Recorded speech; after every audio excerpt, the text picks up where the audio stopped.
A woman becomes trapped on an empty ocean liner. One by one, her friends are hunted down by a masked killer. Some are shot, some have their throats cut, and some collapse on the corpse-covered deck while barely clinging to life.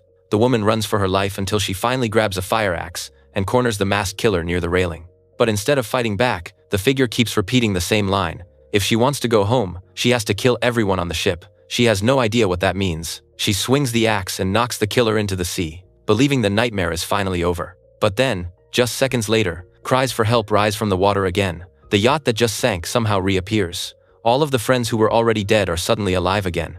And standing among them is another version of herself. That is when she realizes this ship is trapped inside a brutal rule. Every time one cycle of death ends, the same people come back and board the ship again. The harder she tries to stop the tragedy, the more she ends up pushing everyone right back toward the same deaths. And to understand how this nightmare began, we have to go back to the moment before Jess ever stepped onto the yacht. Jess is raising her young son, Tommy, on her own.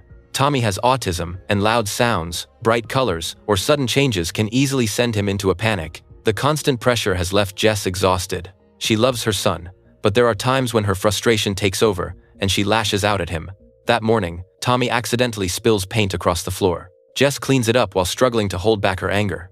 Then the doorbell suddenly rings. Jess steps outside, but no one is there. The only person nearby is a neighbor mowing his lawn. She does not think much of it and goes back inside to get dressed. Before leaving, she checks a note on the refrigerator. Her friend Greg has asked her to meet him at the marina at 8:30 that morning and invited her to bring Tommy along for the trip.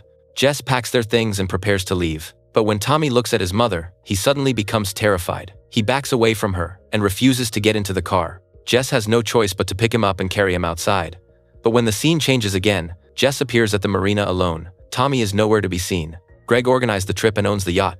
Joining them are a young deckhand, a married couple, and another woman invited by the wife. The moment Jess sees Greg, she suddenly throws her arms around him and begins apologizing, but she never explains what she is sorry for. Greg can tell that something is wrong and offers to postpone the trip, but after a brief hesitation, Jess insists they leave as planned. The young deckhand also notices her strange behavior. When he asks why Tommy did not come with her, Jess remains silent for a long time before claiming that her son is at school. But it is Saturday, and there are no classes that day. Greg assumes Tommy must be attending some kind of special program and decides not to press her. The yacht slowly heads out to sea, but Jess has no interest in the view. She goes below deck, lies down alone, and quickly falls asleep. In her dream, Jess sees herself lying on a deserted beach as cold waves repeatedly wash over her body. But when she wakes up, she can no longer remember what she dreamed. Before long, the wind suddenly dies without warning. The sails go limp, and the ocean becomes as still as a lifeless sheet of glass. But in the distance, a massive black storm is moving toward them fast. Greg grabs the radio and tries to contact the Coast Guard. Instead, a terrified woman's voice suddenly breaks through the signal. She is crying and screaming that someone is killing everyone. Greg repeatedly asks for her location, but the transmission disappears beneath a wall of static. Before anyone can understand what they just heard, the storm is already on top of them. Huge waves slam into the yacht. Greg and the young deckhand fight desperately to keep the boat under control, but they are powerless against the force of the sea. Within moments, the yacht overturns and throws everyone into the water. When the storm finally passes, Jess, Greg, the young deckhand, and the married couple climb onto the overturned hull. The other woman who joined them has been swept away and never resurfaces. The 5 survivors sit on the wreckage with no choice but to wait for help. Just as they begin to lose hope, a massive ocean liner slowly appears across the water. Its name is written along the side, the Aeolus. Everyone waves and shouts for help. They can barely make out a figure standing on the upper deck, but the person does not respond. A moment later, the figure turns and disappears. With no other option, Greg leads the others up a boarding ladder and onto the ship. Jess remains behind for a moment, unable to move. As she stares at the enormous vessel, a powerful sense of dread rises inside her. She knows she has never been there before, yet everything about the ship feels strangely familiar. In the end, she follows the others and steps onto the deck. The ocean liner is brightly lit, but there is not a single crew member anywhere. The hallways, staircases, and cabins are completely empty. The only sound is the group's footsteps echoing through the ship. The farther Jess goes, the stronger the sense of familiarity becomes. She even seems to know what lies beyond each turn in the corridor. Greg assumes that all old cruise ships probably look alike, but Jess is certain she has seen this place before. Information posted on the wall explains that the ship was named after Aeolus, the god of wind from Greek mythology. His son, Sisyphus, cheated death and then broke a promise. As punishment, he was forced to repeat an impossible task forever. He had to push a massive stone to the top of a mountain, only to watch it roll all the way back down, Then he had to begin again. None of them realizes that the story is already warning them about what is about to happen. Then they hear the sound of something metal hitting the floor farther down the hallway. The young deckhand follows the noise and finds a set of keys lying on the ground. The moment Jess sees them, her expression changes. They are the keys to her house, and the keychain still contains a photograph of her and Tommy. But those keys are supposed to be in her possession, so how did they end up waiting for her aboard this empty ship? The group continues searching until they reach a banquet hall. A long table is covered with fresh fruit and food, as if a party ended only moments earlier. The young deckhand asks what time it is. Greg checks his watch and says it is almost noon. But Jess notices that her own watch has stopped at 8:17. The large clock on the wall is frozen at exactly the same time. As Jess turns around, a shadow suddenly flashes across one of the mirrors. The young deckhand immediately runs after it. Greg decides to continue searching for the captain with Jess, while the married couple stays behind in the banquet hall. As they pass cabin 237, they hear water running inside. They open the door and find a message written in blood across the bathroom mirror. Go to the theater. Greg thinks a crew member may be playing some kind of sick joke, but Jess becomes increasingly terrified. She demands that they leave the liner and return to the overturned yacht to wait for rescue. Greg assumes that being away from Tommy has made her anxious and irrational. The argument grows worse until the two of them separate. Jess returns to the banquet hall alone, but the married couple has disappeared. Even stranger, all the food that looked fresh only minutes earlier has completely rotted.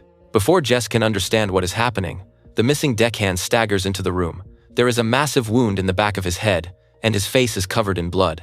The moment he sees Jess, he lunges at her and wraps both hands around her throat. Jess has no idea what she has done to him, and can only fight for her life. During the struggle, her hand presses against the wound on the back of his head. His strength immediately disappears, and he collapses to the floor. Before Jess can understand how the deckhand was injured, a gunshot suddenly echoes in the distance. She follows the sound to the theater. Greg has already been shot and is lying on the floor. The married couple is hiding behind the seats, terrified, and they immediately accuse Jess of killing him. According to them, Greg identified Jess as the shooter before he died. Jess has no way to explain that, because only moments earlier, she was still in the banquet hall with the wounded deckhand. Then, another shot comes from above. A figure wearing a rough cloth mask appears on the second level, holding a shotgun. The masked killer begins firing down into the theater. The husband and wife are both shot one after the other. Jess has no choice but to run. The masked figure chases her through the ship. Jess first hides in the kitchen and grabs a knife, then escapes onto the deck. But the killer always seems to know exactly where she is going, and is waiting at the next exit before she arrives. After being knocked to the ground, Jess desperately begs for her life. She tells the masked figure that she has a son who needs her. For a brief moment, the killer seems to hesitate. Jess takes advantage of that pause and fights back. She escapes to a lower deck, grabs a fire axe, and confronts the masked figure near the bow.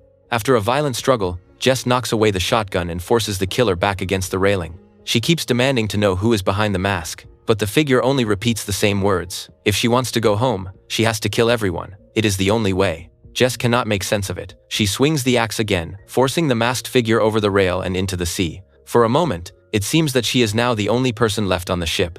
But before Jess can even catch her breath, cries for help rise from the sea again. She rushes to the side of the ship and freezes.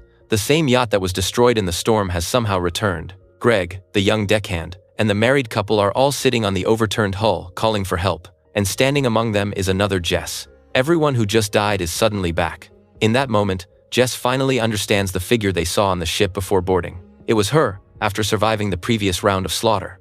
To avoid being seen by the new arrivals, she hides inside the liner.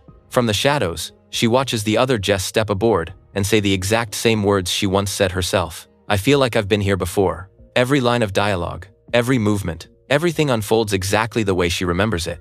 Then, in a moment of panic, Jess accidentally drops her keys. The young deckhand hears the sound and picks them up. That is when she finally realizes the truth. The keys they found the first time they boarded were never left by a stranger. They were left by her future self. She then sees the other Jess enter the banquet hall. And while hiding, her own reflection is briefly caught in the mirror. That was the mysterious figure she saw earlier. Every strange thing that happened on the ship was never caused by someone else. It was caused by another version of Jess at a different point in the cycle. Jess stumbles out onto the deck, trying to calm herself down. Floating in the water below is the husband's corpse, while seabirds tear at the body. Then the young deckhand from the new cycle comes after her. He should be with the other Jess, but now he has found her instead. Jess tries to warn him that there is another version of her on the ship, and that everyone is going to die. But the deckhand thinks she is losing her mind. The more Jess tries to explain, the more frantic she becomes. She grabs his arm and refuses to let him leave. In the struggle, she shoves him into the wall. The back of his head slams directly into a protruding metal hook. When Jess sees the wound, she instantly understands everything. Now she knows why the deckhand came back covered in blood during the first cycle, and why he attacked her the moment he saw her. It was her who gave him that fatal wound. She had wanted to stop the tragedy. Instead, she is the one who caused it. Jess runs into a storage room in complete panic. The floor is covered with crumpled pieces of paper, and every single one carries the same message. If they come aboard, kill them. She picks up a pen and writes the sentence herself. The handwriting matches perfectly. Every warning note was written by her. Inside the room, she also finds a shotgun and the black work clothes worn by the masked killer. That is when Jess finally realizes that the figure she knocked into the sea was most likely another version of herself. She thought she had killed the murderer. In reality, she killed a different stage of her own cycle. But the most terrifying discovery is still ahead. Jess finds a necklace with Tommy's photo inside it. When she looks down near the drain, she sees dozens of identical necklaces piled beneath it. This cycle has not happened only once or twice. She has been here over and over again, far more times than she could ever count. Again and again, she has watched her friends die. And again, she has dropped the same necklace into the exact same place. Jess decides she has to change everything. She takes the shotgun and finds the newly arrived version of herself along with the wounded deckhand. If she can kill the other Jess, maybe the cycle will finally break. But when she raises the gun and aims at a face identical to her own, she cannot pull the trigger. The new Jess takes the chance to escape. Then gunfire erupts from the direction of the theater again. Greg is still killed, and the masked figure opens fire on the married couple from the upper level. Go! This time, Jess shoots back in time and temporarily saves them. She hands the shotgun to the couple and warns them not to trust anyone. No matter who appears next, they cannot lower their guard. Then she returns to the banquet hall to look for the injured deckhand. But all she finds is a trail of blood leading toward the deck. When Jess hears more gunshots and rushes back into the corridor, the masked killer has already removed the hood.